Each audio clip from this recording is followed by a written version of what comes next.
Saquon Barkley, Jonathan Taylor, and Jahmyr Gibbs. Who scares you the most? And accordingly, who have you kind of been drafting the least out of this group? Yeah, the guy that scares me the most is Saquon Barkley. He is, he's getting up there in age. He's up there in touches. He's not at the cliff, but he's in the window where a cliff could happen at any moment. And then I look at the offense he's on. I really love the Eagles. I love the offensive line, even with Kelsey gone. But I don't think the Eagles, just because Kelsey's gone, are going to suddenly stink at the tush push. I mean, half of the tush push was also Jalen Hurts, who's built like a damn fire hydrant, man. Like, you're not, if you look at this guy's lower body, like, and the strength that he has and the push that he has, it's still going to be really hard to stop this inside the 10. And if we think that a team can stop, the tush push, like, really, okay, what makes it better to now turn around and hand it off to a running back? Like, it's been so successful. I think they're going to have to be forced out of it. And so, with that, I worry about Barkley's carries inside the 5-yard line. Again, those high leverage touches. Then the second part is a big part of Saquon's profile to this point in his career, Ian, has been his ability in the passing game. And he's not been an elite receiver. He's been a good one, but he gets peppered with extra targets because he's typically played on teams where they don't have a good wide receiver 1. Hell, half the time they haven't even had somebody that's worthy of being a wide receiver 2 serving as their wide receiver 1. Look at last year. I mean, once Darren Waller went down, it was Saquon Barkley or bust. It's not going to be that way in Philadelphia. First read's going to be A.J. Brown. Next read's going to be Devonta Smith. Oh, those guys aren't open. We're going to Dallas Goedert. It's not going to be Saquon Barkley. And then even if you get to that, there's a chance Jalen Hurts just takes off because he was playing hurt last year. So I think you're going to see more rushing upside this year in the scramble game out of Jalen Hurts, assuming that he stays healthy. So once I look at all those things and I put it all together, all the factors, I like the offense Saquon's on. I still think he's clearly the lead back on this team,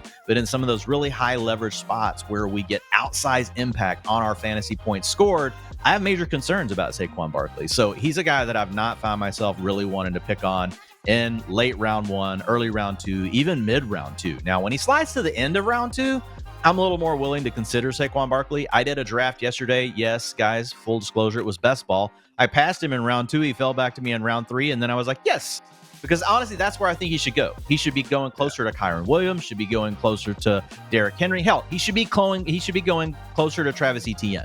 Like, that's where I look at Saquon Barkley. So just slightly overpriced right now for where he is in his career and the role. PFF's reigning number 1 ranked offensive line. Like, the holes are going to be wider for the guy. I get it. It would be a shock if we don't see the yards per carry improve. But yeah, man, all those potential issues with the goal line and just with the lack of receptions, they've impacted all the other Eagles running backs we've seen over these past 2 seasons. And accordingly, it's why they're just 28th in expected RB PPR points per game over these past 2 years, despite having the 4th ranked scoring offense during that time. So the Ravens are 27th in opportunity and 8th in scoring. We see the Seahawks, the Bears, even the Jaguars, same sort of thing.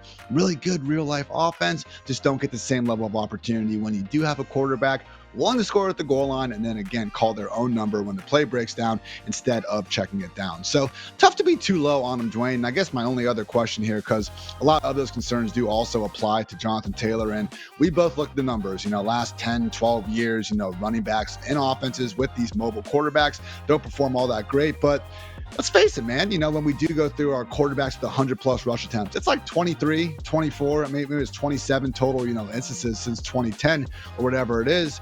There's not too many running backs these days that do have the 300+ touch floor, I think we can say, for Saquon and JT. I mean, with good health, I'd be shocked if they don't get over that 300 number. So at what point, kind of when you are going through your round 2 of drafts, like, is there a wide receiver that goes off the board where you just say, you know what, give me the freaking running back in 300+ touches, and we're maybe worrying about, can he score 18 touchdowns? No, but maybe he can get 12. Like, what is kind of the wide receiver breaking point for you? Is it after Drake London? Is it after more, Deebo Samuel? Or are you still just like, give me the upside wide receiver 2s regardless? Because to your point, you can get ETNs and those types of guys a bit later. Yeah, this is where I think, it does come down to your league. If you're in a league that plays full or half PPR and you have to start 3 wide receivers, I'm going with the wide receiver. if you've only got to start 2 wide receivers and you've got 1 flex spot open, then I'm going to go ahead and be willing to take the running back. I would say the line for me, Ian, is right around Chris Olave. Once Olave is off the board, like I love Nico Collins, but a lot of target competition, right? He could honestly be the same situation we've had to deal with Brandon Ayuk for multiple years, because we've got these other guys that are really good. Same thing for Debo. So Olave is the guy that I still think is a wide receiver 1 talent. You get a healthy Derek Carr back this year. You get Clint Kubiak coming in and bringing in more play action, more motion, all that kind of stuff. I think there's a real chance Olave, we look up, we're like, oh my God, wide receiver 6 is where he's at. But that's around the line.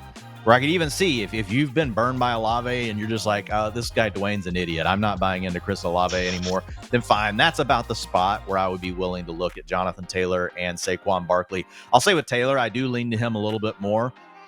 Still younger than where we are with Barkley. Was coming off the injury last year, so I think there's a better chance that we get a rebound in the efficiency department. I like the Colts offensive line, not as much as we like the Eagles. The Eagles offensive line is definitely the one I prefer, but both good units.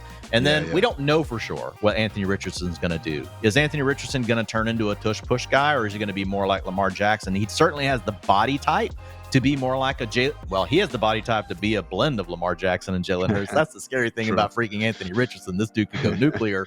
But we don't know for sure. So there's still a chance JT gets most of that work inside the 5-yard line, especially if the Colts view that as an opportunity to keep hits off of the shoulder, because, Jalen Hurts isn't battling shoulder injuries either over the course of his career like what we have with Anthony Richardson. So I think there are a few more outs here for Jonathan Taylor. Saquon is the better receiver, but JT, less target competition, honestly. Michael Pittman, Josh Downs, A.D. Mitchell, there's some things we potentially like there, but they're not on the same plane as A.J. Brown, Devonta Smith, and Dallas Goedert. So when I look at it that way, I think when you add up all the factors, I do lean to JT over Saquon Barkley if I'm considering running back in that range.